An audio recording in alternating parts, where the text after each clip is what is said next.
Cheesy the Podcast, presented by Just Cheesy Productions. Hi there, I'm your host Fondue. I'm Cheesy. In this week's episode, we're going to learn all about cheese and smells. Ew. We're going to talk about what your nose is doing when you eat cheese. Really? We're going to discuss why stinky cheese smells worse before you eat it. It does? We're going to find out how to taste like a pro. Yeah. And we're going to talk a little bit about manure-aged cheese. What? Of course, we're going to tell our very cheesy jokes. I love jokes. Stay tuned for the Nose on Just Cheesy the Podcast. I think I'm going to start this episode with a big surprise. Really? The majority of what you experience as flavor when you eat cheese is not coming from your taste buds. What? That's right. It's coming from your nose. Really? According to Ask the Scientist and multiple food science sources, people give numbers like 75 to 90% of Whoa. perceived flavor is coming from smell rather than taste. Wow. According to Ask the Scientist, the exact ratio has never been precisely measured Really? because a reliable method has not been developed. Duh. What is known is that smell contributes to flavor in two ways. Really? And now we're going to get into the science portion of my pronunciations. Oh, no. Scientists, I am sorry. She is. So the first way that smell contributes to flavor is called orthonasal olfaction. Oh boy. This is the smell you get by sniffing directly through your nostrils before you eat. Okay. According to Ask the Scientist, this primes your brain for what is coming. It tells your brain what to expect. Okay. It actually alters your perception of the flavor before you take a single bite. It does? They say this is actually why cheese professionals smell a piece before tasting it. They do? According to the Cheese Grotto tasting site, breaking a piece of cheese in half right under your nose What? releases aroma compounds that would not otherwise be detectable Yeah. from a cut piece. If you put it up your nose. I can't imagine breaking off a piece of cheese and sticking it under my nose, but I mean, if it works, it works. It's kind of guess. like swirling wine to release the oxygen before you drink it. Sure. So now the second way is called retronasal olfaction. Oh boy. Wikipedia and other food sources say retronasal olfaction is a perception of odor molecules that travel from inside your mouth Whoa. backward up through your nasal passages while you chew and swallow. Oh my. Fermentation Magazine Cheese Tasting Guide says, as you chew, you exhale through your nose. Okay. This pushes volatile aroma compounds up through the back of your throat to your olfactory receptors. Whoa. They say this is why the flavor of cheese deepens and changes as you chew. It does? The first impression is from your tongue, Okay. and the full experience is from your nose working in reverse. Whoa. You basically smell it once going in and once going out. Whoa. In a 2025 study published in Science News, researchers at the Karolinska Institutet in Stockholm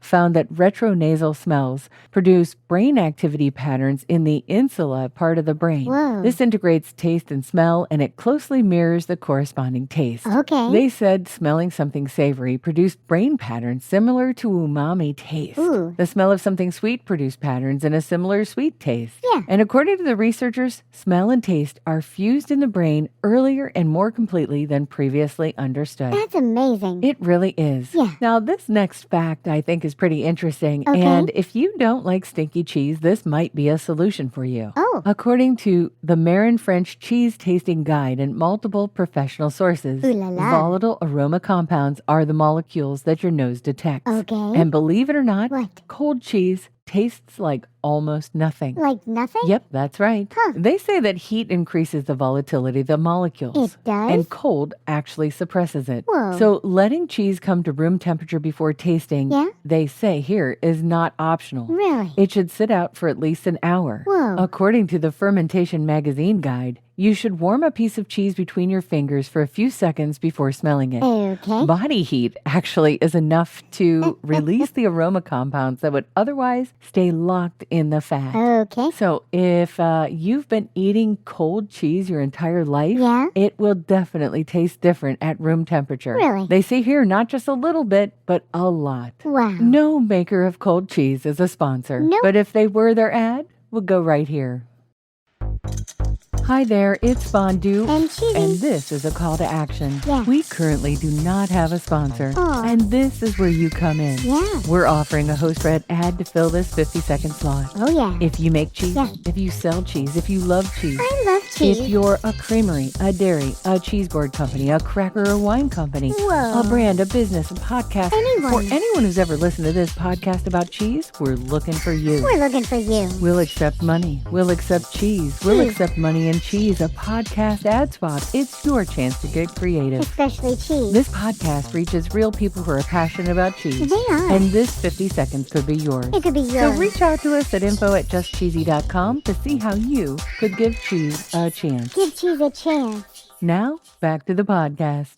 I feel like this next part is another can you believe it moment. Really? Stinky cheese smells worse before you eat it. It does? Here we go with science again. This is the retronasal olfaction phenomenon in action. Whoa. According to Cabot Creamery and other science sources, when you smell cheese from the outside, you're getting a concentrated hit of all the volatile compounds all at once through your nostrils. Wow. But when you put the cheese in your mouth and you eat it, Yeah? the compounds are distributed more slowly through the retronasal pathway. Whoa. It gets mixed with fat, salt, protein, and texture signals from your tongue. Wow. And it gets processed by a brain that is now combining multiple inputs at once. Wow. So this results in a smell that registers as complex and interesting rather than overwhelming. Huh. Wikipedia says the bacteria responsible for Limburger's notorious smell is something we've talked about before. Yeah. It's called Brevibacterium linens. Oh, yeah. B. linens. Bee linen. This is the same bacteria found on... Ew. We've talked about this before. Yeah, we It's have. found on human skin. Yeah. And it's responsible for things like,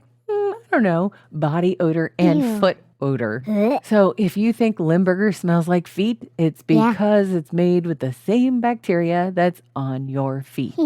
Believe it or not, Cabot Creamery says that the phenomenon that's making this stuff smell bad outside and not Yeah. too bad inside is called backward smelling. Really? The same compound that produces an alarming experience on the outside produces a Yeah. rich, savory, retronasal one. Amazing. But how do you know if it's bad or just stinky? Oh, how? According to Science Insights, the way to distinguish a naturally stinky cheese from a spoiled one is depth. Depth. They say a naturally stinky cheese smells complex. They Okay. say there's something underneath the funk. Ew. Spoiled cheese tends to hit you with a single flat, unpleasant note, Ew. usually ammonia, acid, or something chemical. Ew. According to the cheese scientist, if a soft cheese smells aggressively of ammonia, Aggressive. unwrapping it and letting it breathe at room temperature for 15 to 20 minutes will often dissipate the smell. Sure. If it persists after that, the cheese is past its peak. Throw it But away. let's say you want to taste like a pro. I do. The Academy of Cheese's structured approach to tasting has 4 stages. It does? You first look at it,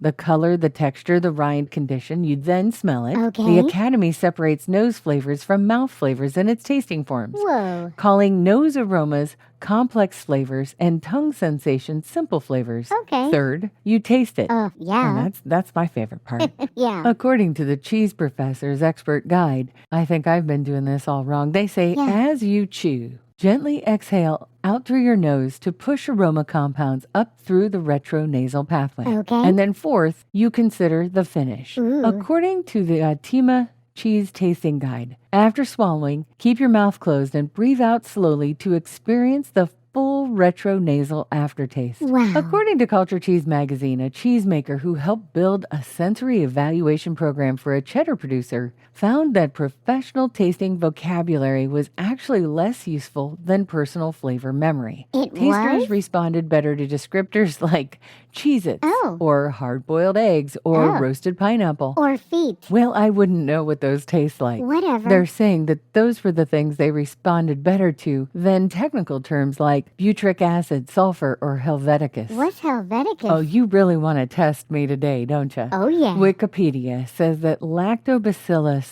helveticus Oh, boy. is a gram-positive lactic acid-producing rod-shaped bacterium of the genus Lactobacillus. Good job. It's used to make cheeses like Swiss cheese and Emmental. Wow. And I guess you would say it's used to prevent bitterness and it produces a nutty flavor. So if Okay. you were to say it tasted nutty or bitter, you would probably be describing Helveticus. Whoa.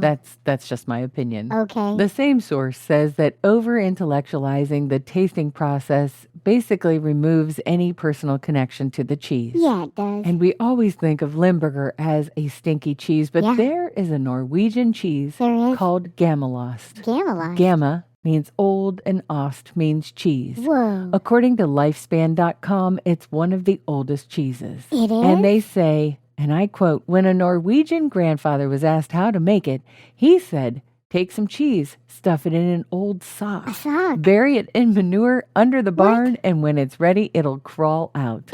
Now, I don't know that this was true. They say it was actually yeah. skim milk allowed to sour in wooden buckets. It Ew. was heated in pots. Then the curd separates. They drain the whey. Okay. It was then placed on a warm shelf in a mountain cheese hut. Oh. Then it was taken down to the farm with the animals to age. It's hand rubbed daily. Oh, my. The belief is the more aged, the more potent the immune benefits. Okay. They say it's one of the stinkiest cheeses around. Duh. The rumor about it being aged in manure may be just a rumor. I'm ready for a joke, Fondue. Okay, why did Limburger get its feelings hurt when it joined the competition? I don't know. Why? Because everyone immediately said it stinks.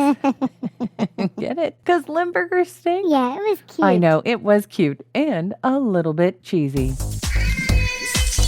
Thanks for listening to Just Cheesy the Podcast, episode The Nose Knows. Thank you. Apparently, we have to let our cheese warm up. Yep. We're going to break it under our nose. We're going to chew slowly and exhale. Yum. Do us a favor, please. Yes, please. Like, subscribe, anything you can to promote the podcast. And stay cheesy, everybody.